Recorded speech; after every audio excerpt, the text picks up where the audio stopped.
इस लेक्चर में हम kharif season strategy for oil seeds के बारे में डिस्कस करेंगे।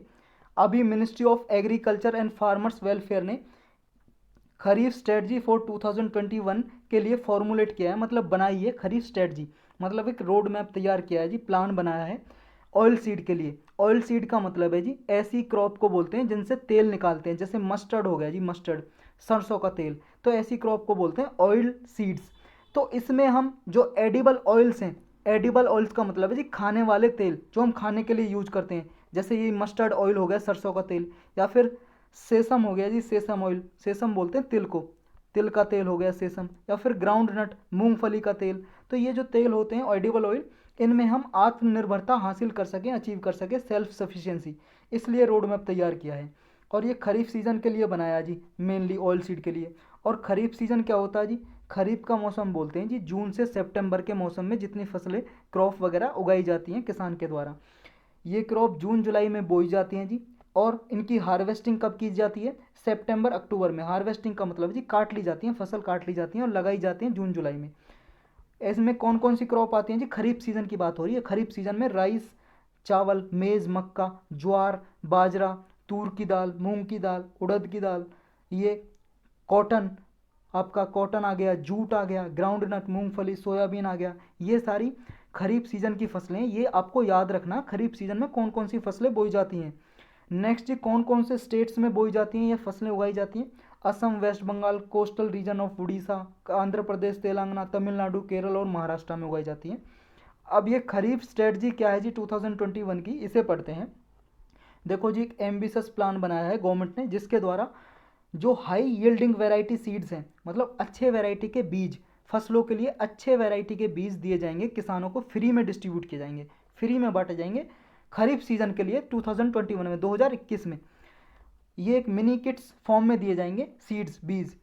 Strategy for both area and productivity, देखो जी एरिया को भी इंक्रीज किया जाए, मतलब ज़्यादा से ज़्यादा एरिया में ऑयल सीड फसलें उगाई जाएं, जैसे मस्टर्ड हो गया। अब तो ये मस्टर्ड तो आपकी रबी की सीज़न की है, ये बात हो रही है खरीफ के सीज़न की। जैसे खरीफ के सीज़न में आपका हो गया जी ये ग्राउंड नट हो गया जी, या आपका हो गया ये आपके ये जो फसलें हैं यहाँ पे हमने पढ़ी थी, सोयाबीन, सोयाबीन हो गया आपका। तो ये जो फसलें हैं जो खरीफ के सीज़न में बोई जाती हैं, उनके जो बीज हैं हाई विल्डिंग क्वालिटी के बीज बोए जाएंगे। और दूसरा स्ट्रेटजी इस पर रहेगी कि जितने एरिया में बोई जाती हैं वो एरिया इंक्रीज करना है, ज़्यादा से ज़्यादा एरिया में, क्षेत्र में बोई जाए, ज़्यादा से ज़्यादा खेत में ये फसलें उगाई जाएँ, और प्रोडक्टिविटी भी इंक्रीज की जाए इनकी, जैसे सोयाबीन और ग्राउंड नट की प्रोडक्टिविटी इंक्रीज की जाए। और ये किस मिशन के अंडर फॉर्मुलेट किया है प्लान, जो स्ट्रेटजी बनाई है, एक पहले से ही ऑलरेडी मिशन चला हुआ है जी इसके लिए, ताकि सोयाबीन और जितना ग्राउंड नट है कि मूंगफली का उत्पादन और उत्पादकता, प्रोडक्शन और प्रोडक्टिविटी दोनों इंक्रीज हो सकें, उसके लिए एक मिशन है national food security mission oil seeds and oil palm. ये मिशन है जी, पूरा मिशन का नाम ये है। इसके बारे में थोड़ा डिटेल से पढ़ेंगे हम लास्ट में, पहले स्ट्रेटजी के बारे में पढ़ते हैं। स्ट्रेटजी क्या है ये जी, एक चीज़ याद रखना है, स्टेटमेंट में इतना देख के पूछा जा सकता है, क्या इस जो स्ट्रेटजी बनाई है खरीफ सीजन के लिए, क्या इसमें एरिया इंक्रीज करेंगे हम फसलों के लिए या डिक्रीज करेंगे ऑयल सीड के लिए। इसमें एरिया इंक्रीज होगा जी, एरिया हम एडिशनल 6.37 लाख हेक्टेरिया तक ऑयल सीड ज़्यादा एरिया में हम ग्रोन करेंगे, मतलब ग्रो करेंगे, उगाएंगे ज़्यादा से ज़्यादा एरिया में, इतना एडिशनल एरिया हम ऑयल सीड के लिए और बढ़ाना चाहते हैं। इसमें लगभग 120 लाख क्विंटल ऑयल सीड्स हम पैदा करेंगे, प्रोड्यूस होगा इसमें किसानों के द्वारा। और इसमें से भी जो एडिबल ऑयल होगा, जो खाने योग्य तेल होगा, जैसे मूंगफली का तेल हो गया, तिल का तेल हो गया, उसमें से 24 लाख क्विंटल ऐसा तेल होगा एडिबल ऑयल। नेक्स्ट है जी basic information related to oil seeds, oil seeds के बारे में कुछ इन्फॉर्मेशन। देखो जी ये फ्री में ऐसे ही नहीं पढ़ रहे हम बेफालतू में कुछ ऑयल सीड के बारे में। यूपीएससी 2 से 3 बार, आप प्रीलिम का क्वेश्चन उठा के देख लो, 2 से 3 बार ऑयल सीड्स के बारे में क्वेश्चन पूछ चुका है पिछले 5 सालों में, 2 से 3 बार उठा के देख लो अगर नहीं देखा है तो ये आगे भी पूछा जा सकता है जब 2 से 3 बार पूछ चुका है तो। और एक एक चीज़ याद रखनी है, यही पूछ लिया था कि लास्ट टाइम जैसे 4 फसलें दे दी थी, इनमें से सबसे ज़्यादा इंपोर्ट किसका किया है इंडिया ने, उसका आंसर था ऑयल सीड। तो ये चीज़ आपको याद रखनी है। अब इसी के बारे में हमने स्ट्रेटजी बनाई है ताकि हम सेल्फ सफिशिएंसी ला सकें, हम जितना हमारा कंजप्शन होता है, जितने हम खाते हैं तेल इंडिया में, उतना हम अपने इंडिया में ही उगाएं, प्रोड्यूस करें, इसका मकसद ये है। तो ऑयल सीड के बारे में थोड़ी इन्फॉर्मेशन ले लेते हैं। देखो ऑयल सीड क्रॉप क्या होती हैं, जितना हम अपने इंडिया में सीरियल क्रॉप उगाते हैं ना, सीरियल होता है जी मोटा अनाज, जैसे ज्वार बाजरा वगैरह हो गया, इसमें जितना सीरियल हम उगाते हैं, तो इसमें second most important dominant agriculture crop हैं जी ये, जो हमारे एग्रीकल्चर के लिए फ़ायदेमंद हो सकती हैं। हम ऑयल सीड में सेल्फ सफिशिएंसी एक बार अचीव करवाए थे, मतलब कर पाए थे 1990s में। 1990 के दशक में हमने येलो रिवॉल्यूशन चलाया था। किस लिए? अब ये भी पूछा जा सकता है येलो रिवॉल्यूशन किससे रिलेटेड है? ऑयल सीड के कल्टीवेशन से, मतलब तेल वाली फसलें उगाने से रिलेटेड है ऑयल सीड से। तो ऑयल सीड के लिए सफिशिएंसी हासिल की थी हमने 1990s में, लेकिन ये ज़्यादा दिन तक नहीं चली, कुछ ही दिन तक सस्टेन किया इसने। बियॉन्ड ए शॉर्ट पीरियड ये फिर हम सेल्फ सफिशिएंसी अचीव नहीं कर पाए। कुछ समय तक हमने इतना प्रोड्यूस किया ऑयल जितना हमें चाहिए, लेकिन आपको पता है हमारी पॉपुलेशन बहुत ज़्यादा बढ़ रही है वैसे ही, और प्रोडक्शन भी कम हो गया, प्रोडक्टिविटी भी कम हो गई। तो हम जितना कंजप्शन करते हैं हमारे इंडिया में इतना नहीं होता, हमें इम्पोर्ट भी करना पड़ता है बाहर से।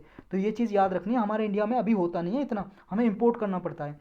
तो ये जो ऑयल सीड क्रॉप है जी, ये प्राइमरीली वेजिटेबल ऑयल्स हम ऑब्टेन करने के लिए उगाते हैं, ताकि जो वनस्पति तेल हैं जो हम यूज करते हैं खाने पीने में, वो हम उसको यूज़ करने के लिए इतना कंजप्शन कर सकें, इसलिए ऑयल सीड क्रॉप पे हम उगाते हैं।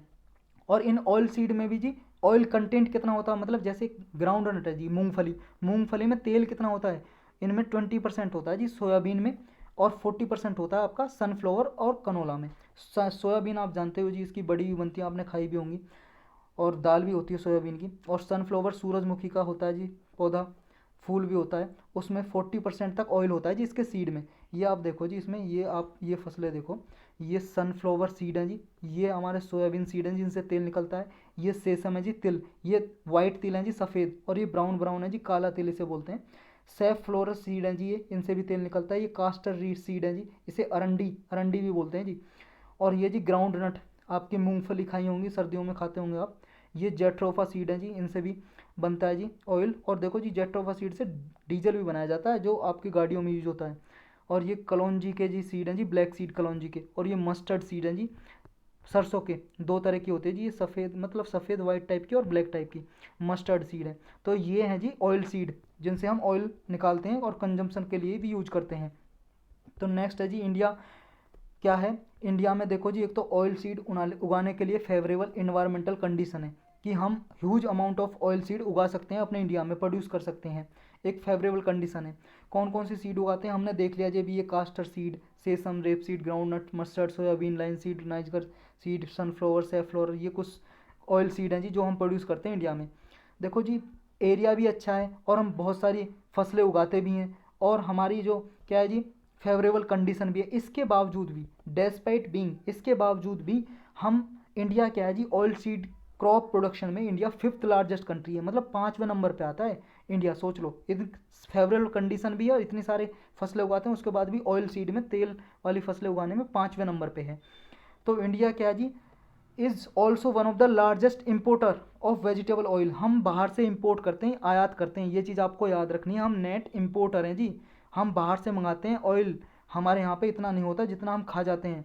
तो ये चीज़ आपको याद रखनी है जी। स्टेटमेंट में देख के पूछा जा सकता है कि इंडिया एक्सपोर्ट करता है क्या ऑयल सीड? बिल्कुल गलत हो जाएगा, एक्सपोर्ट नहीं करता, निर्यात नहीं करता, बाहर हम बेचते नहीं हैं किसी को, बल्कि बाहर से खरीदते हैं, बाहर वाले देशों से, फॉरेन से। इंडिया जी मोर देन 2/3 जितना भी oil seed total edible oil खरीदता है, इंपोर्ट करता है, उसमें 2/3 तो, इसमें 2/3 से ज़्यादा तो पाम ऑयल खरीदता है। मोर देन 2/3 पाम ऑयल खरीदता है, जितना भी ऑयल खरीदता है इंडिया। तो इंडिया की जो पोजीशन है जी वर्ल्ड में, जो इस ऑयल सीड प्रोडक्शन में लार्ज अमाउंट में है, लेकिन फिर भी हम इंपोर्ट करते हैं। ग्राउंड नट में ये पोजीशन है जी, चाइना के बाद इंडिया सेकंड लार्जेस्ट प्रोड्यूसर है ग्राउंड नट का, मतलब मूंगफली हमारी इंडिया में चाइना के बाद सेकंड नंबर पे आते हैं हम। और रेप सीड की बात करें तो चाइना और कनाडा के बाद हम तीसरे नंबर पे आते हैं, इंडिया 3rd नंबर पे। Major oil seed producing area कौन कौन से जी, कहाँ कहाँ पे ये ऑयल सीड तेल वाली फसलें उगाई जाती हैं?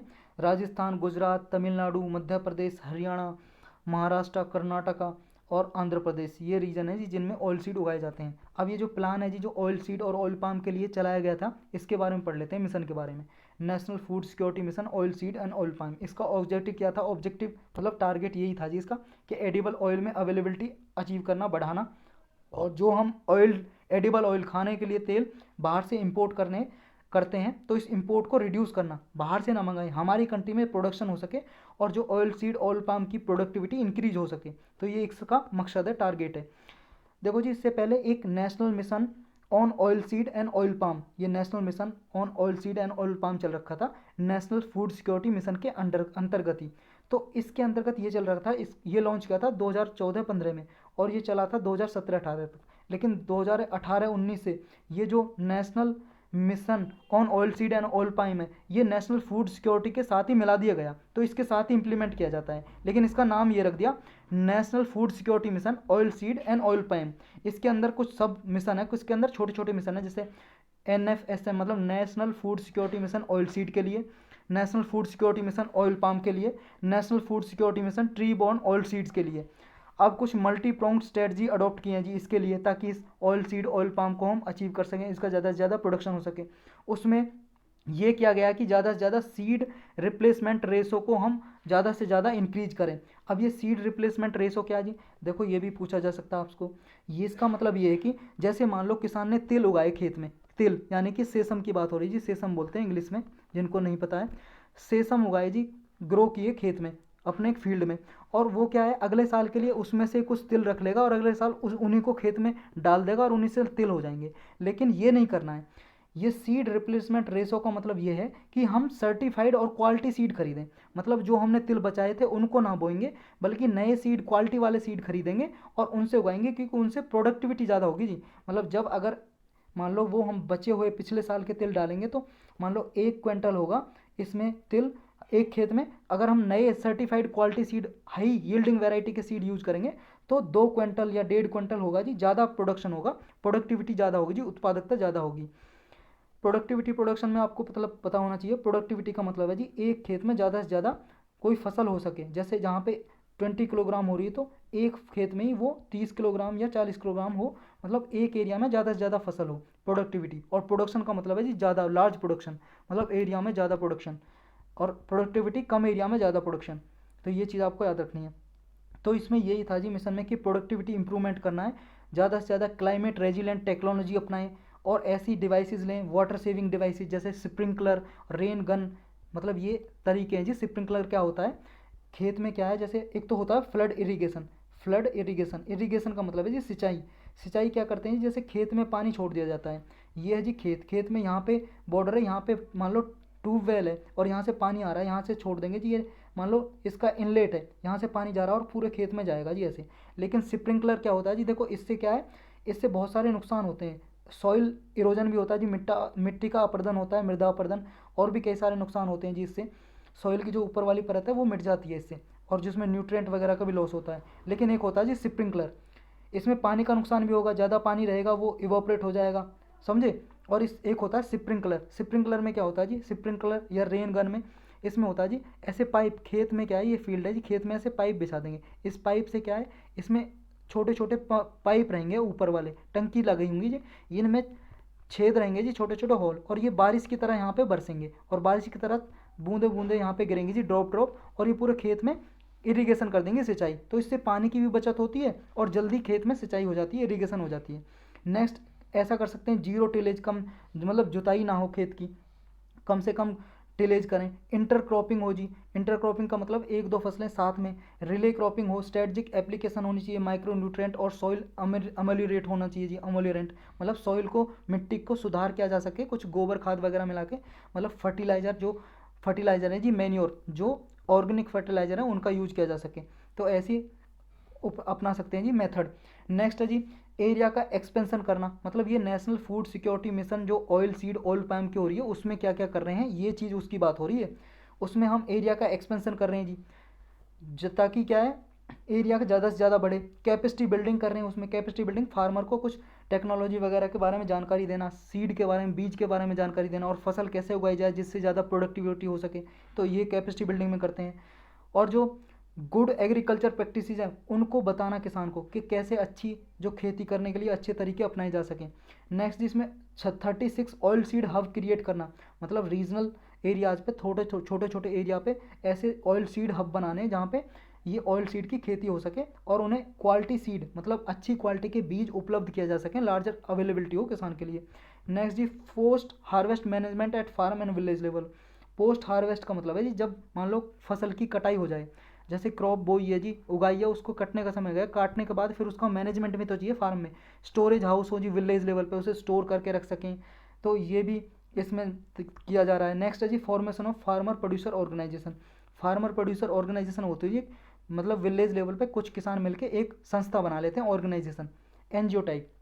तो फार्मर प्रोड्यूसर ऑर्गेनाइजेशन क्या करती हैं, ये गवर्नमेंट या मंडी में जाकर जी इनकी बात रखती हैं किसानों की, तो ये फार्मर प्रोड्यूसर ऑर्गेनाइजेशन को बनाया जा रहा है। फंडिंग पैटर्न क्या है जी इस मिशन में, national food security mission for oil seed and oil palm. इसके लिए क्या फंडिंग पैटर्न है, मतलब पैसा मनी कहाँ से आएगा इसको इम्प्लीमेंट करने के लिए। देखो जी ये एक सेंट्रली स्पॉन्सर्ड स्कीम है। स्पॉन्सर्ड स्कीम का मतलब है कि सेंट्रल और स्टेट गवर्नमेंट दोनों पैसा लगाएंगे मिलके, और एक होती है जी सेंट्रली सेक्टर स्कीम, जिसमें सिर्फ सेंट्रल गवर्नमेंट पैसा लगाता है और इंप्लीमेंट भी सेंट्रल गवर्नमेंट करता है। इसमें स्पॉन्सर्ड स्कीम होती है, सेंट्रली स्पॉन्सर्ड, दोनों पैसा लगाते हैं सेंट्रल और स्टेट गवर्नमेंट, और दोनों ही इंप्लीमेंट करते हैं, लागू करते हैं। इसमें 60-40 का रेशो होगा, 60% जो मनी है सेंट्रल गवर्नमेंट देगी, 40 देगी किसके लिए, स्टेट गवर्नमेंट देगी 40%। और जो नॉर्थ ईस्टर्न और हिमालयन स्टेट हैं, मतलब हिमालय में जैसे उत्तराखंड, जम्मू कश्मीर, लद्दाख और हिमाचल प्रदेश, ये सिक्किम वगैरह, मतलब और नॉर्थ ईस्ट के जैसे सिक्किम, मेघालय, अरुणाचल प्रदेश, ये वाले स्टेट हैं, राज्य हैं, उनको 90-10 का रेशो होगा, 10% देंगे जो स्टेट है राज्य, और 90% सेंट्रल गवर्नमेंट देगा। लेकिन इसमें कुछ इंटरवेंशन और भी हैं जी, जैसे मान लो ब्रीडर सीड होते हैं जो सेंट्रल और स्टेट गवर्नमेंट परचेज करते हैं, या कुछ सीड मिनी किट होती हैं फार्मर को प्रोवाइड की जाती है, उनके लिए 100% क्या है, 100% फंडिंग सेंट्रल गवर्नमेंट करेगा जी, गवर्नमेंट ऑफ इंडिया करेगी। समझ रहे हो, जैसे अभी ये हाई यील्डिंग वैरायटी के सीड ऑयल सीड के लिए दिए जा रहे हैं, तो इसमें 100% फंडिंग सेंट्रल गवर्नमेंट करेगी। तो यही था जी इस लेक्चर में।